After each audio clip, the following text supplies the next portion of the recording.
John 6:13. Sun egagon un kai egemisan dodeka kophinus klasmaton ekton penta arton ton krithinon ha eperisusan tois bebrokasen. Jesus tells the disciples to gather together the leftover fragments, and that's what they do.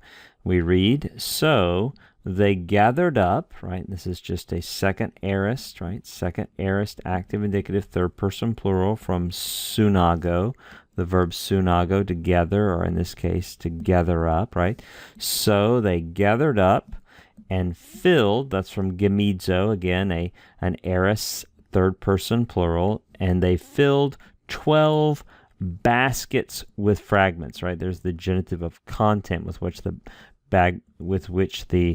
baskets are filled. They're filled with fragments, right? Fragments of bread from the 5 loaves, not just the 5 loaves, the 5 barley loaves, which abounded, or in other words, these fragments were left over, which were left over by those who had eaten. That tois bebrokasen. That's a little bit tricky. Tois bebrokasen. You can see the article does a lot of the work for you, right? That's dative, masculine, plural. And this is indeed a participle. You look at it, you have reduplication, you have a kappa. It's a perfect active participle, right?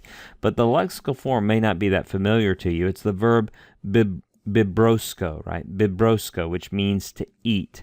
And whenever you have a sko in a present tense, you're expecting that to disappear in other tenses. The real root of this verb is bro, right? There it is. There's the root bro, and then we have reduplication for the perfect, and we have the kappa, and that makes it a little bit easier to recognize. Indeed, a perfect active participle, dative, masculine, plural, and probably in this case the dative is maybe a dative of personal agency, right? These things were left over, which were left over by those who had eaten.